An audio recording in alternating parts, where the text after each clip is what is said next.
Yo, what's up guys? It's Noah here. And in today's video, we're going to be talking through the Draftkings Showdown slate for Week 1 Monday Night Football between the Bills and the Jets. We have a very good game on Monday night. I'm excited to watch this one. Excited to talk through this Showdown slate with you guys. Once again, we have some big prize pools on DraftKings for this Monday night game. We do have a Millionaire Maker, 2.5 million in total prizes with $1 million to first. There's going to be some big contests out there, pretty much for every one of these primetime games, Monday night, Thursday night, and Sunday night. I'll specifically be covering the Monday night and Thursday night games every single week, and we're going to talk through this Showdown slate, kind of give you guys a breakdown of what I like. We'll just go kind of top to bottom, talk about all the playable options on this slate. But before we do get started, as always, if you guys do enjoy these DFS videos, if they do help you out, make sure you hit that like button down below. Make sure you guys hit that subscribe button if you have not yet. And real quickly, I do want to give a shout out to PrizePicks because they are the sponsor of this video.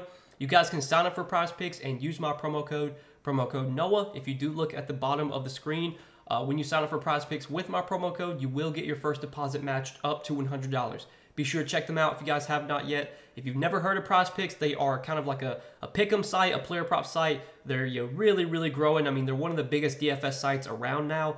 They offer a ton of props and a ton of different sports. You can see all that's available already for Monday Night Football. You can see all the different categories they have, different stat categories. And again, on PrizePicks, it is very simple. You're just picking more or less on a player's projection. If you have a lean one way or the other, you have to make at least 2 picks, but you can make up to 6 picks. You can mix and match sports on PrizePicks, and you can win up to 25x your money. So if you guys want to check them out, again, sign up, use that promo code NOAH, get your first deposit matched up to $100 when you sign up for PrizePicks with my promo code. And as always, I should have a PrizePicks video posted for this game, sharing a couple plays I like for this game. If you guys want to tell me, that video should probably go up at least, probably like an hour or 2 after this video gets posted. So check that out if you guys want some plays I like for PrizePicks for this game. But let's talk through the DraftKings Showdown slate, guys. We're going to, again, kind of start from the top of the player pool, work our way down. We'll talk about like the quarterbacks first, and then we'll talk about kind of like the top receivers, the mid-range, and go from there. But we'll start off with the quarterbacks. So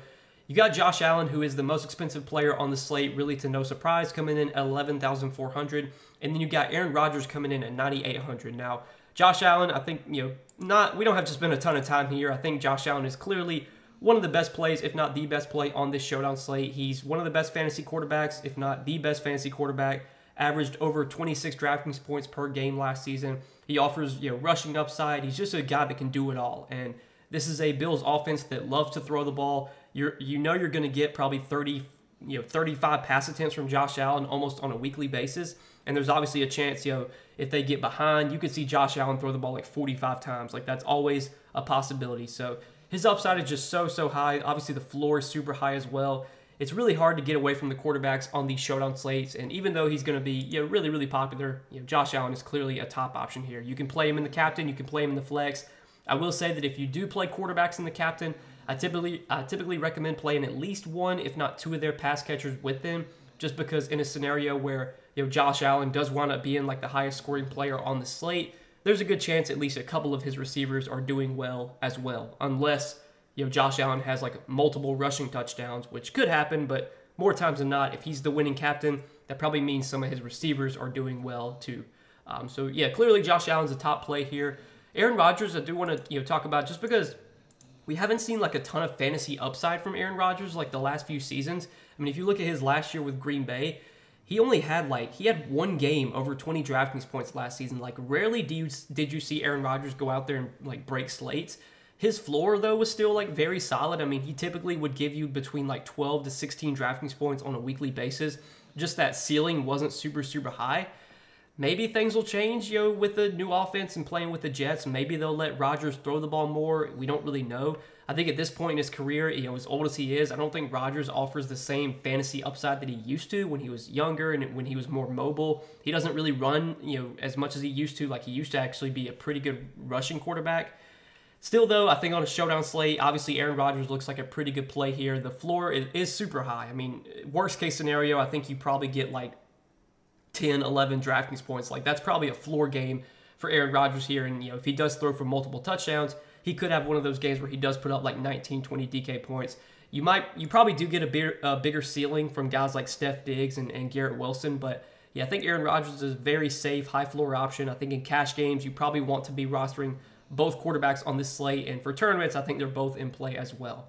Obviously, now looking at some of the top tier receivers in this game, we'll definitely talk about Steph Diggs and Garrett Wilson. Steph Diggs, we know, is going to have pretty big volume. He's clearly Josh Allen's #1 target. I think he's probably going to get 9 to 10 targets almost on a weekly basis this season. Now the matchup against this Jets secondary is not the best. I assume he'll see a lot of coverage from Sauce Gardner. Sauce might shadow him here, and Sauce obviously is a very talented cornerback. So I don't think this is the best matchup for Steph Diggs, but playing with one of the best quarterbacks in the league as a volume monster, clearly he is still a very solid play on this slate. I think Josh Allen's probably a better projected play. I assume Josh Allen probably gets a little bit more ownership, but can't really go against Steph Diggs here. And then you have Garrett Wilson at 10,400. I know there's a lot of hype for Garrett Wilson this season. He was able to put up some big numbers last season for the Jets, playing with some pretty poor quarterbacks. Now he has a very obviously talented quarterback. Even at the later stages of his career, Aaron Rodgers is still, in my opinion, a pretty talented quarterback. He can get his guys the ball, and we know, especially when like Devontae Adams was on Green Bay, we know that Aaron Rodgers has that, he has a guy that he just locks in on, and that, I think a lot of people are expecting that to be Garrett Wilson. So Garrett Wilson, probably going to have a pretty big year here with the Jets. Going to get pretty good volume. The matchup against the Bills, I think, is fine. I think this is definitely a spot where Wilson should get enough targets to be worth his salary. Between him or Steph Diggs, I think it's really close. I think both guys project very similarly. I feel like the matchup's probably a little bit better for Wilson, but I also feel like Diggs has the better quarterback. I would definitely if I'm picking Josh Allen or Aaron Rodgers, I would definitely want to be playing with Josh Allen, but I think Wilson's fine to go to here as well. Between him or Diggs, it's again really close. I slightly lean Diggs, but I think you can't go wrong with either one of those guys. Now, looking at the running backs in this game, this is where things kind of get interesting. So we have the Jets situation. They're probably going to have like 3, maybe 4 active running backs here. Obviously, Breece Hall and Dalvin Cook are going to be kind of the top 2 backs, but they're still going to involve Michael Carter some, I assume. They did draft this rookie. I don't know how to say his name, Abanenka, or I don't know how to say his last name, but he could be active as well. So if the Jets do indeed have 4 active running backs here, things do get a little bit murky, but I think for the most part, we know that a majority of the touches are going to be split between Breece Hall and Dalvin Cook. Now, we did get a report from Ian Rappaport on Sunday that Dalvin Cook is expected to get the bulk of the carries, quote unquote, the bulk of the carries. Breece Hall is coming back from an injury, so I think that does kind of temper expectations a little bit for him, whereas Cook, maybe could handle taking on a bigger workload right out of the gate if Hall's not fully healthy yet. But Hall practiced in full on Saturday. Practiced in full on Saturday. His list is questionable, but he's expected to play. Given, I was looking at like sportsbook odds, the sportsbooks kind of are expecting Dalvin Cook to get more volume here. I know Cook's rushing yard prop compared to Hall is like it's pretty wide margin. So between the two, I think Cook's probably just going to project better because he's going to project for more volume. But we've seen Breece Hall be very efficient with his touches when he was healthy last season. He didn't play obviously a ton last season, but when he was healthy, Breece Hall was very explosive, averaged some big yards per carry games, 5+ yards per carry last season. I mean, he's a guy that can be very efficient with his touches, and even if he only gets like 8-10 carries, maybe a couple targets, like he could still put up a good game off those touches. So I don't think Breece Hall is out of play here. I think he's more of a GPP option. I think he's definitely going to be lower owned on this slate, but I think he still does offer some upside just because he is such an explosive running back. Now, Dalvin Cook, we haven't seen the same explosiveness from Cook like last season. He wasn't, efficiency-wise, wasn't as good as he has been in previous seasons. So I'm a little bit worried about that. But we know Cook is still a guy that can handle a big workload, and given the report that he's expected to get a bulk of the carries, I'd assume that means probably like 11 to 14 carries and probably like 3 to 4 targets. I mean, Cook has always been a guy that can be used both obviously on the ground and through the air. He did have good, pretty good pass game usage when he was with Minnesota. Aaron Rodgers will target his running backs, so I think Dalvin Cook at 7,800 looks like a pretty solid option here. I think he definitely projects better than someone like Breece Hall. So in cash games, if you're deciding between those two, I would definitely side with Cook there. But for tournaments, I think both Cook and Breece Hall are in play. I don't think I would play them together. I think you would probably need a lot to go right for both Breece Hall and Dalvin Cook to be in the winning lineup. In order for that to happen, you almost have to have like a rushing touchdown from each one of them, and like Aaron Rodgers throws for like no touchdowns or something, which could happen, but obviously the chances of that happening are pretty unlikely. So I think I would probably limit it to just one of Cook or Hall. I don't think I would play those two guys together. And then on the other side, we can talk about James Cook, who's expected to be the kind of clear #1 back for the Bills this season. Obviously, Devin Singletary no longer on the team. They did pick up Damian Harris, though, from the Patriots. Damian Harris is kind of expected to work. It's kind of like the RB2 behind James Cook. And then they do have dustball Latavius Murray, 33 years old, still getting carries, still getting opportunity. But I think this is kind of James Cook's backfield. I expect him to have a, I don't want to say a workhorse type role, but I think, double-digit carries and 4 to 5 targets is something we can probably project on a weekly basis for James Cook. Now, last season, I think the Jets were pretty stout against the run, if I do remember correctly. So I don't think this is like the best, matchup per se for James Cook, but the volume should be solid. I think him and Dalvin Cook project pretty closely. I think James Cook, I should say, probably projects for a little bit more volume. Between him or Dalvin, I think it is pretty close. I think James Cook has less competition for touches, whereas Dalvin is kind of, he's competing with Breece Hall. He's competing with Michael Carter, who I expect to be involved. He's even maybe Abaneka gets a few touches. So I would probably lean James Cook over Dalvin Cook, but those running backs are all playable. Obviously, Breece Hall is the one that, is definitely the riskiest just because we don't have a clear, there's no clear cut to him getting like big time volume. I mean, he's probably going to have sort of a limited snap count, a limited amount of touches, but he could be very efficient with those touches. We've seen Breece Hall be efficient with his touches kind of in the past. But that's really it for like the running backs in that mid-range. Now talking about some of these other receivers, Gabe Davis going to kind of operate once again as the clear wide receiver 2 for Buffalo. Gabe Davis was a boom bust guy last season. I mean, you look at his game log, he either had like double-digit DraftKings points or he had single-digit DraftKings points. Like, I don't even want to say double-digit. He either had like 20 or he had like 5. Like, there was just such a wide range of outcomes for Gabe Davis. Like, look at his game log last season. 18, 6, 2, 35, 16, 5, 5, 21, 11, 7, 9, 6, 9, 12, 6, 26. Like, it's boom bust for him. So, he's one of these guys that I think in tournaments you can definitely roster. For cash games, you're probably not going to get there. I think it makes more sense to probably go to, like, Dalvin Cook in cash games or maybe James Cook, one of those two guys. Probably James Cook I would roster over Gabe Davis in cash games. But for tournaments, I think Gabe Davis probably goes a little bit overlooked on this slate. I think it's 7,200. He's not going to project that well at the salary, and we do know the upside that Gabe Davis has. He's going to be on the field for 90+% of the snaps, most likely. He's going to be out there running routes. Again, I don't think the matchup's great by any means, but Josh Allen's got to throw the ball to somebody, and you expect Gabe Davis and Steph Diggs to be getting a lot of those targets. So in tournaments, Gabe Davis is someone you could definitely look to. But again, I think he is more of just kind of like a GPP play. And then you have Allen Lazard at 6,400, who should operate as kind of the clear wide receiver 2 for the Jets here. We know that Lazard and Aaron Rodgers have obviously a connection. They've been playing together for a long time. Lazard, obviously signed with the Jets, so he's going to be playing with Rodgers once again here. I think Lazard's competition for targets is a little bit, it's obviously tougher with this Jets team. Like when he was on Green Bay, especially after Devontae Adams left, Lazard was kind of the #1 wide receiver on this Jets team. He's definitely going to be number 2 in the pecking order, behind Garrett Wilson. And if Garrett Wilson is expected to be kind of like, Rodgers' clear #1 guy, I don't know how many targets we're going to see for Lazard here. I would guess probably like 5 to 6.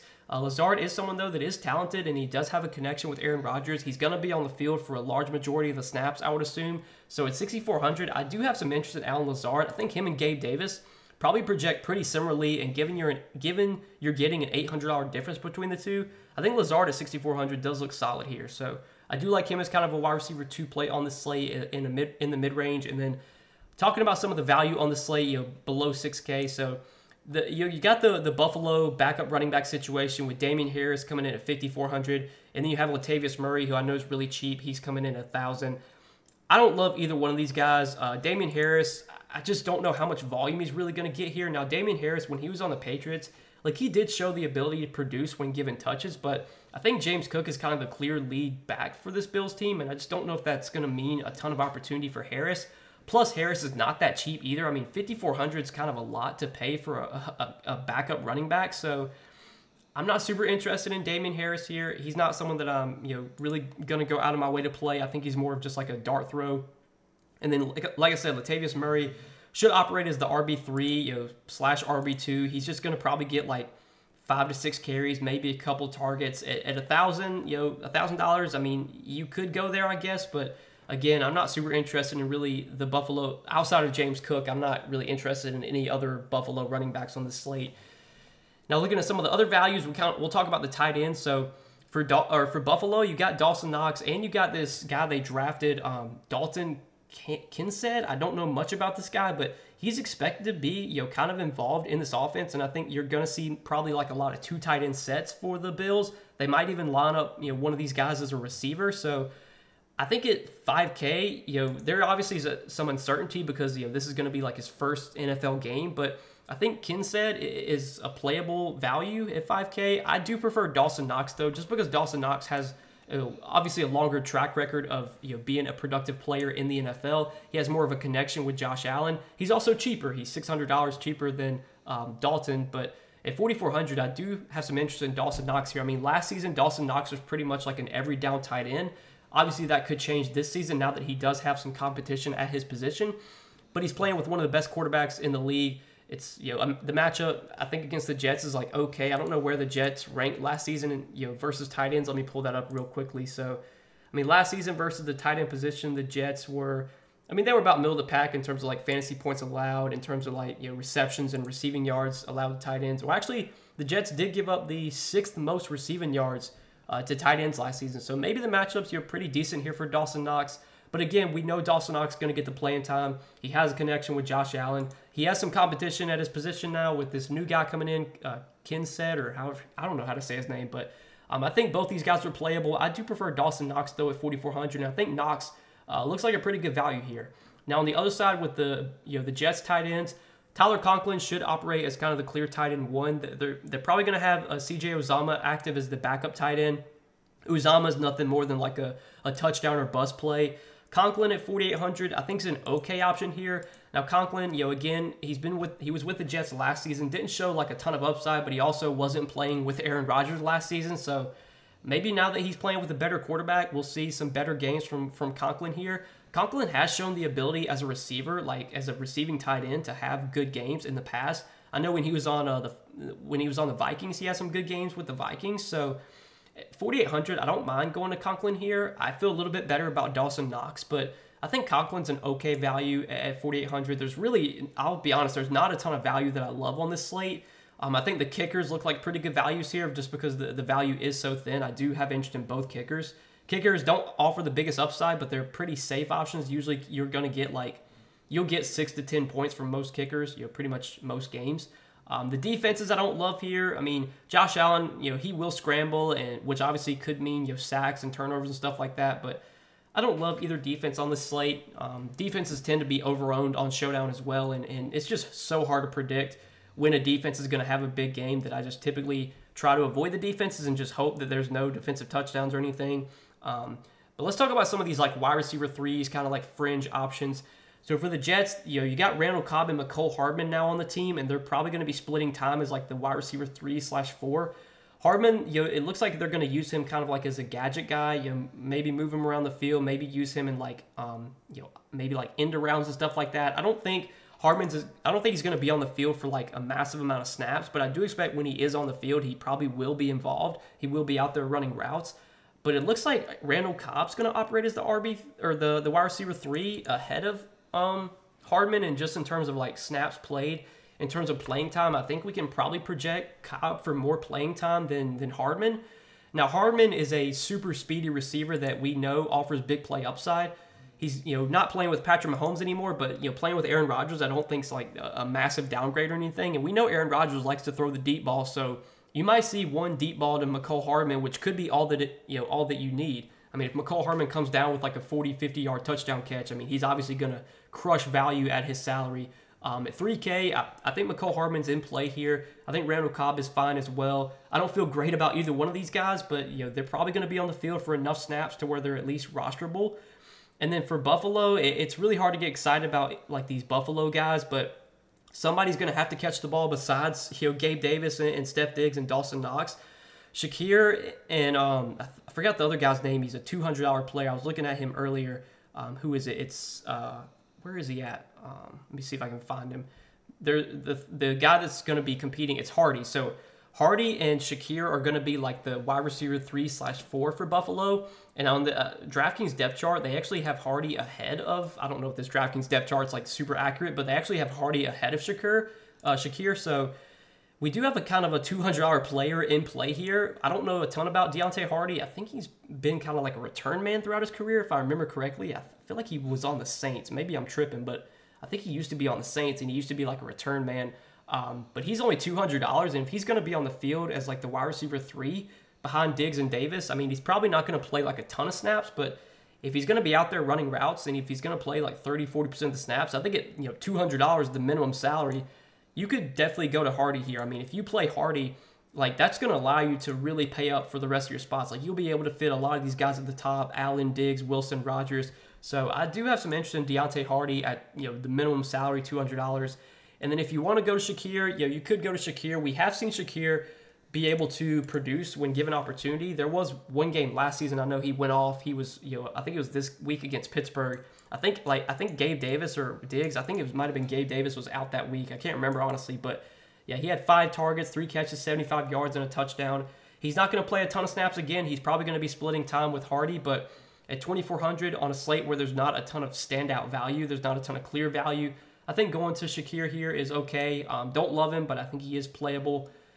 And I think other than that, we really kind of hit on everybody. I mean, there's not a ton of other options that I missed that I feel like are in play. I think we kind of really talked about, at least in my opinion, all the playable options on this slate. So that's kind of what I'm liking for this Monday night game, guys, between the Jets and the Bills. Again, this one should be a fun game. I'm excited to watch this game. Hopefully, we can make some money on this showdown slate. But as always, guys, I appreciate you watching the videos. As always, hit that like button down below if you guys did enjoy. Hit that subscribe button if you have not yet. And lastly, be sure to go check out PrizePicks, guys. We're sponsored with PrizePicks. You guys can check them out, sign up, and use my promo code NOAH. If you do look at the bottom of the screen, when you sign up for PrizePicks with my promo code, you will get your first deposit matched up to $100. So be sure to check them out if you guys have not yet, and use that deposit or use that promo code when you do make your first deposit, so that way you do get your first deposit matched up to $100. But good luck tonight, guys. Thanks for watching the video. As always, hopefully you guys all enjoy your Monday night. Hopefully we have a good game on Monday night, and I'll see you guys in the next video. Peace.